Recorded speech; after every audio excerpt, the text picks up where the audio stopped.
To be a little bit different to my usual raid videos because for this boss I'm pretty much working just from first principles. I haven't really fought Mortarion at Legendary 5 on this map before. And I say I haven't really, I mean I haven't. Please excuse that. It's just the way I speak, which is annoying. So instead of just showing you the kind of the polished, finished product, I thought I'd kind of go through the attempts that I've made at fighting this boss and how I've kind of improved on my strategy as I went along. And I don't know, maybe that might be useful to kind of wrap your head around how you might yourself want to build on your own strategies if you're doing your own thing. So this is going to be my very first attack, and I'll just move on to my second and then my third, and just see how I change things up going from one battle to the next based on, I guess, my experience of what went wrong and how I can potentially maybe reduce what goes wrong in later attempts. So just get started with this. The first thing I want to do, of course I have to mention that Corodius was killed, so I can't I can't pull Mortarion down onto low ground in the first turn, so I have to bait him over so that he's adjacent to the low ground, so on this ridge somewhere, and then in the following turn then bring him down so I can get the high ground damage bonus against him, rather than trying to fight on even ground against a boss with 2000 armor, which just isn't really a good idea.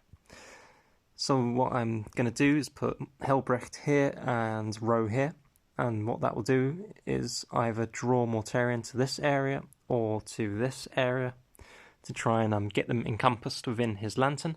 And in both of these spaces he is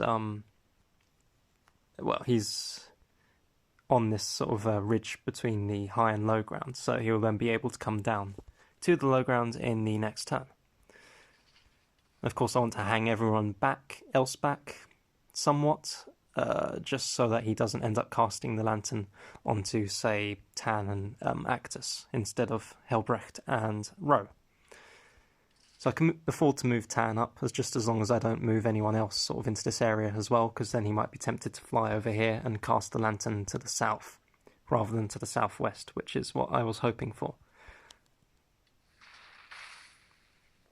And I've put the Spore Mine there just so that in the next turn, so if Mortarion moves over this way, the Spore Mine will move onto this hex to get towards him, and then in the next turn Mortarion will be able to move down into this area and hit the Spore Mine, so that, because he likes to attack summons, that will be a reliable way to draw him down onto the low ground. And it will be feasible as well, because he'll be here, and then he can move 3 hexes so that his model is in this sort of area, to then be able to hit the Spore Mine. So I can see that sort of starting to come together. Now, because Helbrecht and Row have movements of 4, the fact that they're suppressed doesn't really matter. I can get them onto the high ground, and they can then start hitting Mortarion immediately once he moves down to this low ground area. You could, I suppose, put Row here instead and then move him onto this hex, and put Helbrecht onto this hex, so that when I'm attacking Mortarion in this turn, I get a few hits on him with Row. But I decide not to do this for a couple of reasons. One, the damage isn't particularly significant because you're hitting Mortarion on even ground, so is it really worth it? I'm not sure it is. And the thing that makes it not worth it is the fact that at the beginning of the next turn, Row, when he's standing on this hex, will be hit by the boss's Arch Contaminator ability, which will cause him to take damage and make him more susceptible to dying before I'm able to heal him with either Actus or Aleph. Because I'm not sure exactly how this is going to play out at this point, so I'm always worried about being able to heal Row properly and keep him in the fight. Now here I make a mistake. So I switch Tan over to Conqueror mode so that I can start hitting the boss, and what I can then achieve from that is essentially I want Tan as close or up onto this bit of high ground here so that he can then move over this way in the next turn. So I need him moved up as far as he possibly can be. But and I might as well take the opportunity to hit the boss. I also need Actus on here to get him moved up as far as possible. So I'm going to need them both here anyway, so I might as well start attacking the boss, but obviously I don't want to spawn a Skitarius here, because then Mortarion could just stay in place and cast his Plague Wind onto the Skitarius, and then I won't be drawing him down onto the high ground, and I'll be having a pretty bad time. So I've switched him over to Conqueror mode, and I'll get a couple of hits out of him that way without spawning a Skitarius and causing myself a problem. And when I say I made a mistake, this positioning, it's okay, it's not brilliant. It's better if I have Tan where Actus is and Actus where Tan is, but that'll become more clear later on. But what I could have done was actually, when Tan was standing here, I could have moved Actus onto the space that he's currently standing on, healed him, got him to attack Mortarion, and spawn a Skitarius onto this hex. And it's actually possible by positioning my characters to make it so that Mortarion isn't actually able to attack this Skitarius at all, which will then allow it to attack him later on and help me build up my supply of summons. So I get those couple of attacks out. Now what I'm going to do is put a Spore Mine here. Now I was a bit worried that because Tan and Actus are going to be hit by Arch Contaminator at the beginning of the next turn, that they'll take significant damage, especially Actus as he's on Barbed Wire. Or Razor Wire, I think I always call it Barbed Wire, it's actually Razor Wire, yeah. So he's on Razor Wire, so he'll take extra damage. I was thinking, will they get Reaping Scythed or Plague Winded? It's quite a juicy target to kill two characters in one hit. Even if Morty does like to attack summons, I wasn't sure if he'd just go for the one on its own. So just to make things a little more of a sealed deal, I just put another Spore Mine next to this one, so that he could fly down here and then kill them both with a Plague Wind.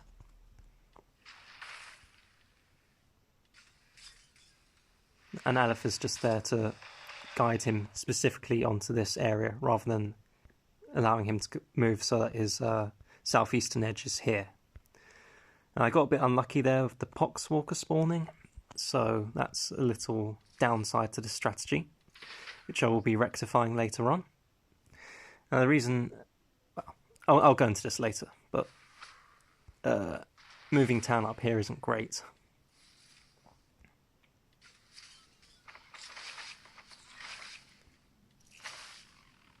And of course I made a mistake here where I forgot to use Rose active before summoning the Scarabs. It was my fault for playing whilst tired, but yeah, that's just silly of me.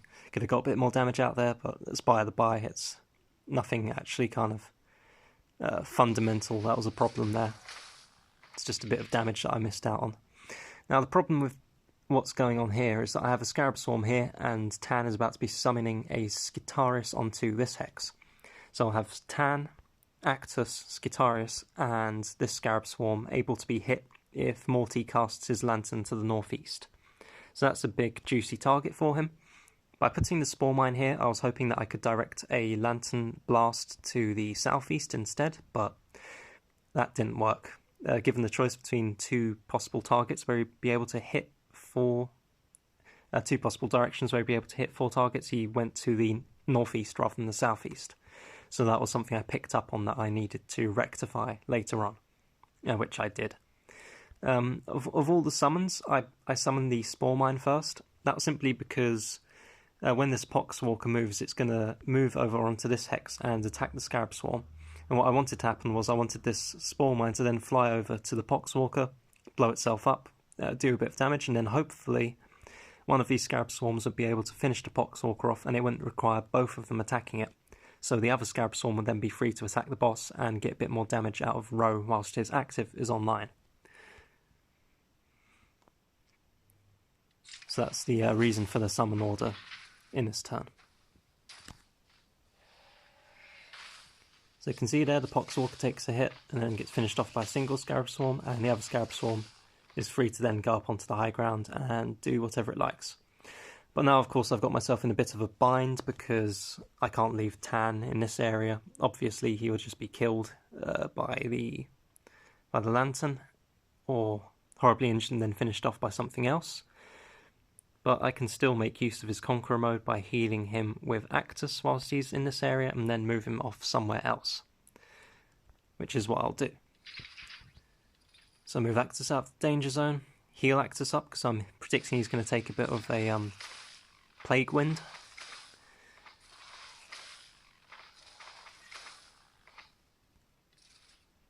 And move him over there.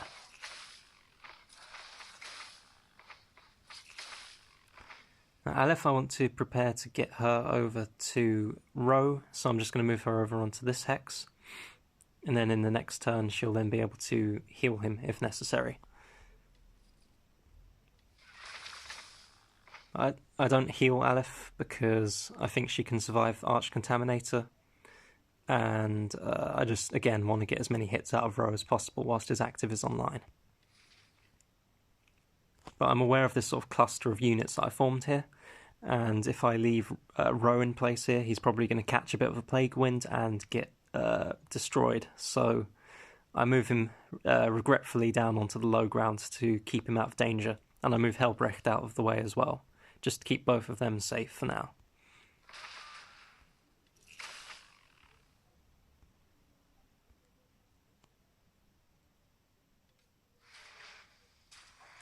So I flew very close to the sun with Ro and Aleph there. I definitely don't want to be doing a repeat of any of that, so it's all due to be changed later on.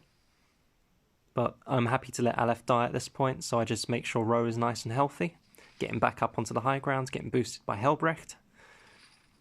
And here, what I do is I heal Tan of Actus, and then I move Tan onto this hex. And this way I keep them separate, so that if they're hit with a Plague Wind, if Tan is hit with a Plague Wind, he might get injured, but he won't die. And Actus, because Actus is out of the way, he won't die either. What actually happens is these Scarab Swarms get hit by a Reaping Scythe, as does Tan, and they all die. So what I think I really should have done was actually move Tan here first, moved Actus onto this hex and healed Tan, and then put a Spore Mine here. And that might have prompted Mortarion to use a Plague Wind rather than Reaping Scythe, because it would kill this Scarab Swarm, it would kill Actus, it would kill the Spore Mine, and it would do decent damage to Tan as well. So that could have been something that might have worked. I would have got an extra hit out of these Scarab Swarms, and in the next turn I would have had Actus dead instead of Tan, and it's more important to have Tan alive than Actus. So that was another thing that could have been improved in this run, but this run isn't exactly optimal anyway, so again, it's not something to really dwell too much on. It's just a general point I guess you can consider is that Tan is more important than Actus to keep alive in a situation like this. Just because of his ability to trigger mechanical summons around him.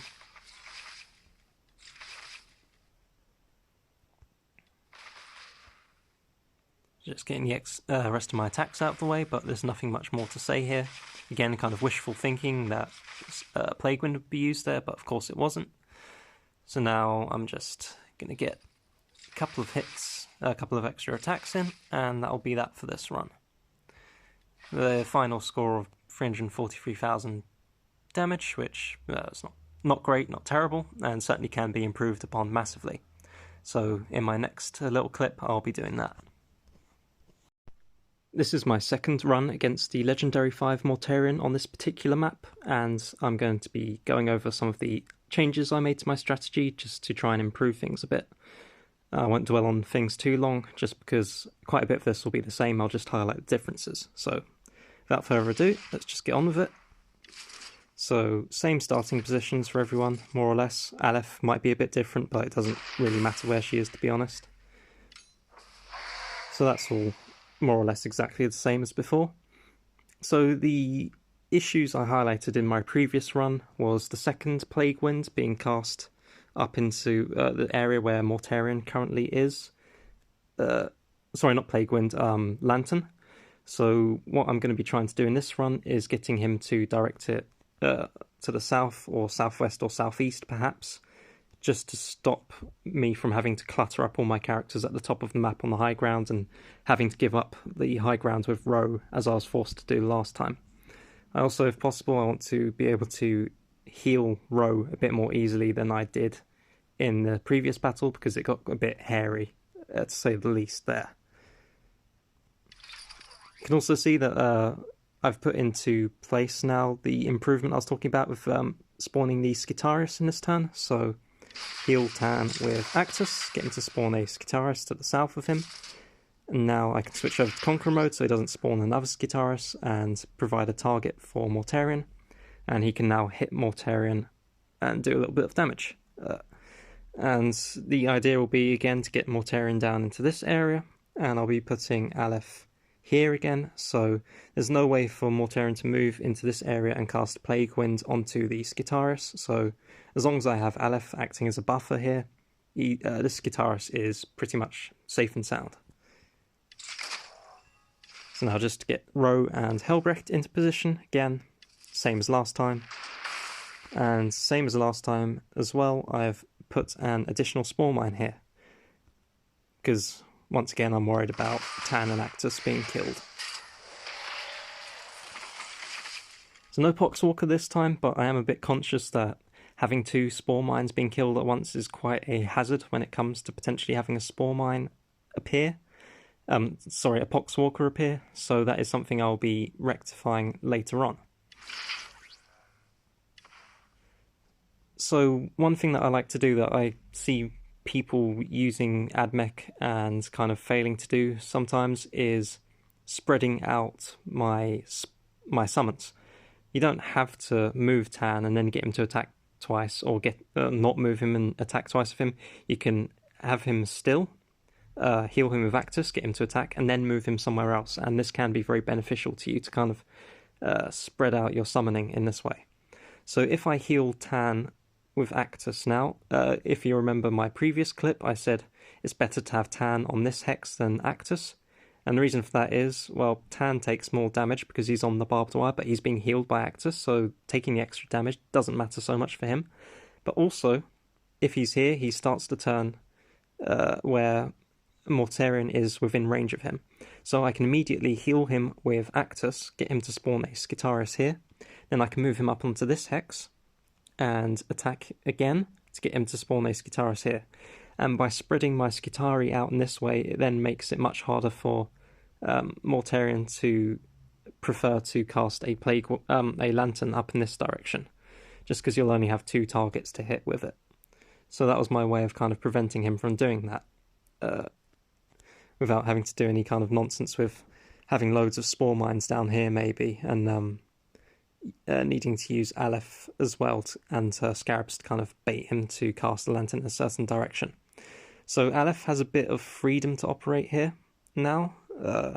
So what I'm going to be doing with Aleph is moving her onto this hex, and when I summon the Scarabs, I'll have a Scarab Swarm spawn here and a Scarab Swarm spawn here. So just get onto that later, but first of all, make sure I use Rose active before doing anything else for once. After using Helbrecht's active, and I'll start doing the stuff I need to do with Tan. Good thing about having Actus here as well is that I want to heal Tan with him in the next turn. But of course, because I'm spawning a couple of Scarab Swarms and I'll have Skitari wanting to stand here next to Tan, I need to be able to move Actus onto a hex that is free range from Mortarion, because I know that there won't be any summons getting in the way of Actus here. So I'll be certain that I'll be able to heal up Tan in the next turn if I have Actus in this position and Tan here. So that's all good as well. So like I say, I put the Scarabs here, and now I'm just going to explain a bit because it'll be easier to sort of visualize what I'm talking about. So what I'm thinking here is that I want Mortarion, where he is, to cast his lantern to the southwest, and he has 3 targets to hit with it. So I'm thinking, okay, if he casts it to the north from here, he'll hit 2 targets. If he casts it to the northeast, he'll hit 2 targets. So I run through everything in my head, and basically the only thing that he can do to hit as many targets as he would if he cast the lantern to the southwest is if he moves over here and casts a lantern to the northeast. So in order to stop him from moving over this way, I put a spore mine onto either this hex or this hex. I can't remember exactly which one, but ultimate idea of that was to stop him from moving anywhere, moving away from his current position. If I put a spore mine here, I was kind of worried that he might then fly down over this way and cast a lantern up to the northwest, and again he'd be able to hit 4 targets there, so it is something he might do. I don't think he's obliged to stay still and cast the lantern, so that's something I always worry about. But by putting a spore mine here, he's unable to fly off into this area, he's unable to fly into this area, so he's basically just constricted to being either here or here. And in those 2 positions, again, the juiciest target for him is hitting these 3 targets. But of course, it goes wrong.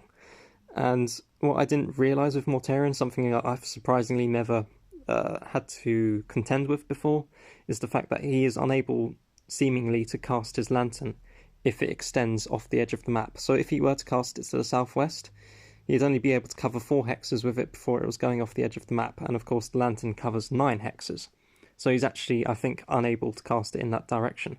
So what ends up happening is, much to my chagrin, he casts it to the north instead of the southwest, so he suppresses Roe and Helbrecht and just generally makes this area of the map a real mire of horrible stuff. Basically instant death for anything that goes in there. So that was something that I wasn't expecting, that went horribly wrong, which I then had to fix in my next run. But for now, we'll just let this play out and see what happens. No surprises though, I think it's pretty obvious what's going to happen. And of course, because the suppression is on Roe now, he's doing reduced damage, so he's really not benefiting a great deal from having his active online, which is quite annoying. One thing to note here though, a recent change to the status effects that can be removed by either repairs or healing.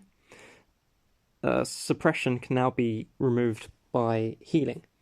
Now, I wanted Roe to be dealing full damage because he's got his active online, and, you know, I'm doing the majority of my damage in this turn. So what I do is I move Aleph next to him, and her passive heals him, and that heal reduces the suppression on him.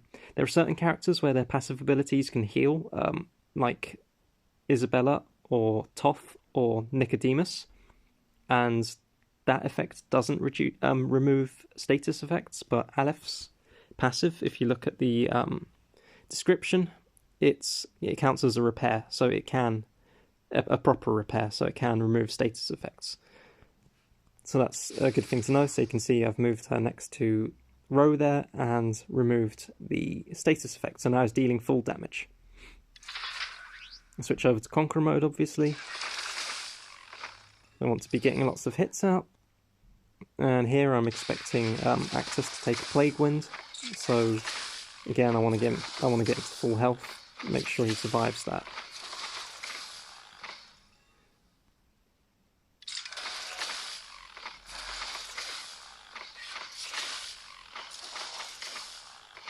So I'm expecting Mortarion to hit one of these Skitari with his Plague Wind. I'm trying to engineer it so it's this one that gets hit, and it seems like quite a likely target because if he hits this Skitaris, then this one will die as well, and Tan and Actus will be injured, and I'm going to be moving Roe over here because I know that Roe will be able to take the damage of Arch Contaminator and the Plague Wind combined. So all of those things together will make this Skitaris a very juicy target for Mortarion to hit, and it will also keep him locked in place where he is, because he doesn't have to move to attack this Skitaris with Plague Wind, so I'm just going to assume that he won't. But as usual, I'm a bit precautious, so I put a Spore Mine here, just again to further encourage him to hit this Skitaris with the Plague Wind.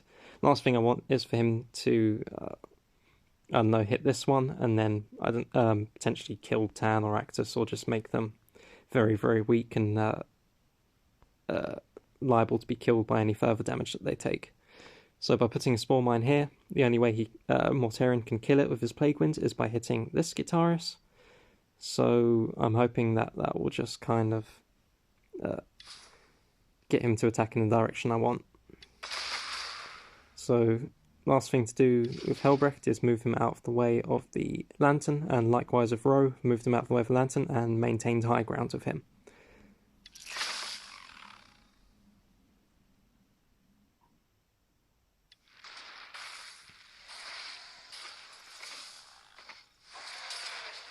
So as expected, the Skitari have been killed, but my characters are fine, but unfortunately I have no Aleph to heal Ro with now.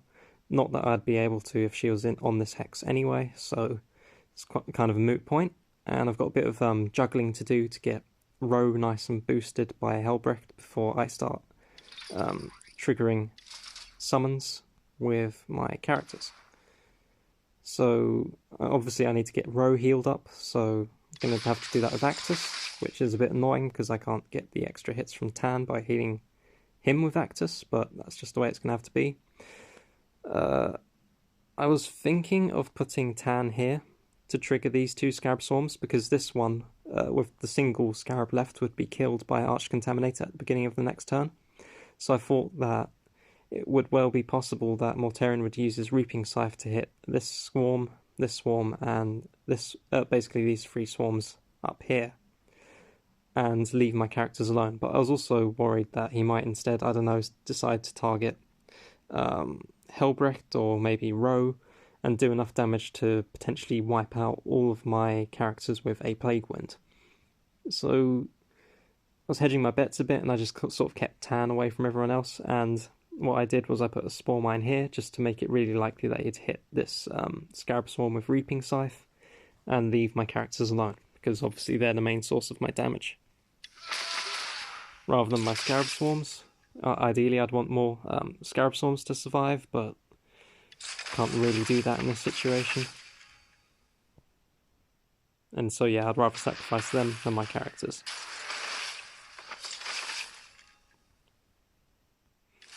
So one thing I'm kind of dissatisfied about with this run, I mean, I know things could have been improved, especially with him casting the Lantern to the north, but also just the amount of the number of Spore Mines that I've used, because each Spore Mine you use risks a Poxwalker being spawned in.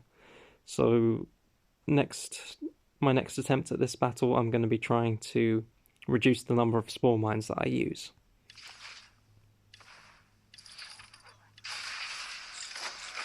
But yeah, now it's just finishing touches. Get a bit of damage in. And I end up on about 397,000, I think, or 396,000. So, not too bad again, but again, could definitely be improved. I think that's all that needs to be said for this particular replay. This is now my third attempt at tackling the Legendary 5 Mortarion on this map. I've sort of got a pretty good idea of what I want done in my head over the course of the fight now. It's just a few things I want to tighten up on this at this point. So one of those things is trying to reduce the number of Spore Mines that I'm using, just to make it less of an issue if Poxwalkers appear, or at least reduce the possibility of them appearing over the course of the battle, because they can be really distracting to my summons and definitely eat into the amount of damage that I'm able to do.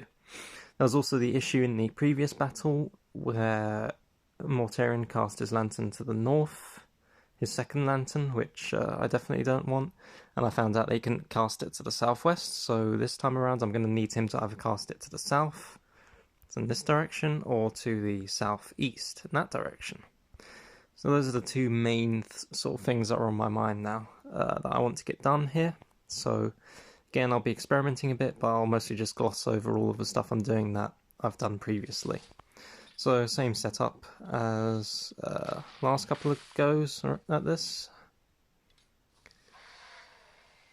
And this time around, I'm not going to be putting an extra Spore Mine here. I'm just going to be taking a gamble to see if Mortarion still attacks the one Spore Mine on its own, rather than, say, doing something sensible like killing Tan and Actus when they're both damaged and right next to each other. And luckily for me, Mortarion seems to be a bit of a dimwit, and he just completely ignores Tan and Actus here. So I guess I made a good call in not putting a second spore mine here. What I do instead is I'll put a spore mine down here, and that is to prepare for baiting his lantern to the south in the next turn. Again, just blocking him off with Aleph, and there's that spore mine. So now I've got the whole thing of me wanting to get Aleph over to Ro to heal him up as necessary. I think that's going to be a bit difficult if I try and bait the lantern to the southeast. So in order to do that, I'm probably going to need Aleph either here or here, I guess, before she deploys her scarabs, which could make things a bit awkward with her getting suppressed and then trying to get her over to Ro quickly enough. I think it would be possible, actually, but here I just decided to bait the lantern to the south. And I used Rose active here, but in hindsight, I think that was a mistake. I think I should use it the turn after this, and you'll see why. I have a decent number of summons that survive Mortarion's attacks, and I can make good use out of Conqueror mode in the turn after this one and the turn after that as well. So I think it might be better here to actually delay using Rose active a bit. So you see I've got 2 things for Morty to hit to the south now, and due to the way this map is, I only need 3 things to his south and something to block him from moving into this area, and then that will do me in terms of baiting him to cast his lantern to the south, rather than moving over this way and casting it to the northeast. So what I'm going to be doing is putting a spore mine here. Again, I'm not too happy with this because you've got 2 spore mines that'll be dying now, and both of them have a chance to turn into a poxwalker. So what I think I'll do in a future battle is I'll put Aleph where this scarab swarm is and deploy her active, so I'll get a swarm here and a swarm here. And that'll mean I'll only need 1 spore mine to make sure that Mortarion gets baited properly, baiting his lantern sort of fairly harmlessly to the south here. And by doing this the way I did on this turn, it allowed me to get Aleph over to Ro quite quickly, but ultimately I didn't think it was actually that important to get Aleph over to Ro as quickly as I did. I think I could delay it by another turn, so it doesn't matter to me too much, I don't think, if I have Aleph on this hex and her getting suppressed, so only being able to move over to here, and then being able to move and heal Ro the turn after that. Ro can easily survive 2 turns of being hit by Arch Contaminator, so I don't need to be too worried about getting Aleph over here quickly. But anyway, let's just get the Skitaris out here, and then the next one out. So again, spreading everything out nicely so that Morty doesn't really have any big clumps of targets to cast his lantern on. And finish the final bit of baiting by putting the spore mine there, as I said. So now, of course, disaster strikes with the Poxwalker spawning, which is again why I kind of want to reduce the possibility of that happening by only utilising 1 spore mine in the previous turn. So my scarabs have been distracted. That means they weren't attacking Morty. It means they also didn't move up onto the high ground adjacent to Tan, so he's not going to be able to get extra hits out of them with Conqueror mode either. So this was pretty bad all in all. I'd rather there was a 10% chance of a Poxwalker spawning than, I guess it's there's a heightened chance of a Poxwalker spawning if I have 2 spawn mines that can die. So it's definitely something I'll be changing in my next run.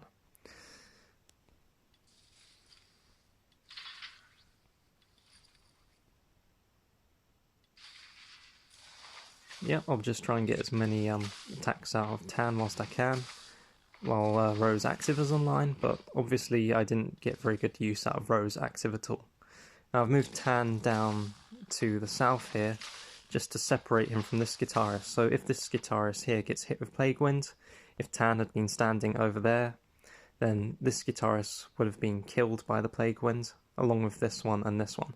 Whereas now, if Morty wants to target the Skitari, he's either going to have to kill these two or this one on its own. So I'm putting him in a bit of a quandary, I guess you could say. But it just means that my Skitari are more likely to survive. Of course, Skitari, they like to stand adjacent to Tan because of his Conqueror mode. So if this one survives, I'm predicting it's going to be moving next to Tan. And of course I have these two empty hexes here. And Scarabs like to move onto the high ground, so I'm expecting a Scarab Swarm to move here and a Scarab Swarm to move here in the next turn. So that'll give Mechanical Summon, a Mechanical Summon, and a Mechanical Summon, so Tan can move where this Skitaris is currently standing, and activate 3 of them with Conqueror mode. Which is why I was saying I think I should have used Rose active a turn later, because I would have got 2 pretty decent rounds of extra activations out of his active ability. Also, of course, if I used his active now, there's no worries about, because you have to wait for all the summons to move before you can even do anything with your character. I don't even need to worry about losing activations of Rose passive to any Poxwalkers that might spawn in, with the exception of the one that will spawn in here when I put a Spore Mine up onto this hex to try and bait Mortarion into using Plague Wind on this Skitaris. I think in my next battle as well, if it plays out similarly to this one, which it should really, I'm going to forgo putting a Spore Mine here again, just to see if Mortarion will target this Skitaris, regardless of whether there's a Spore Mine there or not. I'm hoping he will, because that will make it, again, less of an issue of having a Poxwalker potentially spawn up here and start distracting all my summons. So that really is the aim of the game at this point, is just minimizing the quantity of Spore Mines that I'm using to the absolute minimum possible I can get away with. I used the one here at the start. It doesn't matter so much if that one turns into a Poxwalker, because I can use Alepht's active on it, and I think that will then help to bait the Lantern down to the south anyway. So that's not too much of an issue. But yeah, aside from that, I've got the one Spore Mine that I'll be deploying here in the second turn still. But then that should really be it, aside from maybe this one as well. Hopefully that will mean that Poxwalkers ruining my damage output will be a very unlikely proposition over the course of the battle, because consistency really is important in battles against Morty.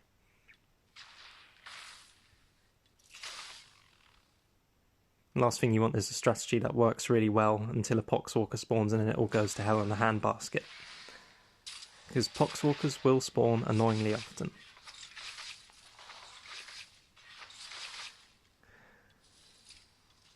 So healing up Row again. Now it's just a question of getting a few extra hits in from Conqueror mode, obviously.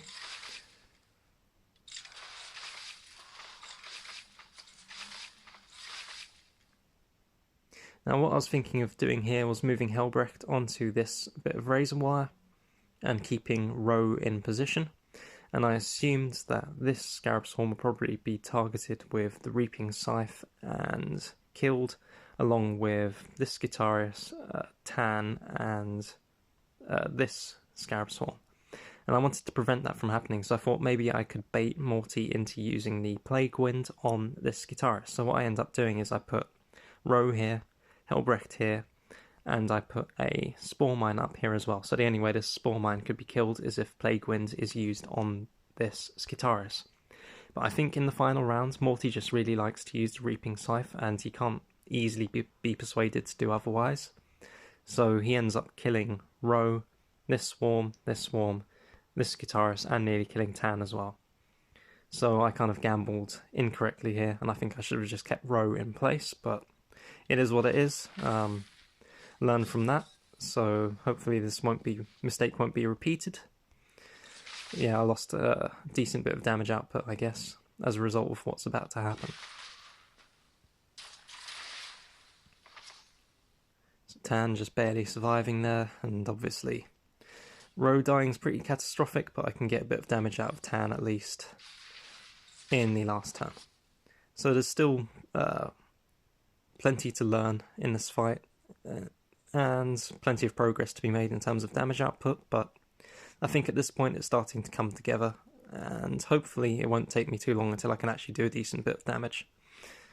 But yeah, that's about that. Ends up on about 350k damage, which again, not great, not terrible, but it's all part of the learning process. So hopefully my next one will be a one that I'll actually be happy to share as an individual video showing off how brilliant I am, but likelihood is it might go horribly wrong as something unforeseen happens there as well. But it's all part of the learning process, and you shouldn't worry yourself about it if you're in this situation. Just keep plugging away and making these little minor improvements, and hopefully eventually you'll have a decent working strategy.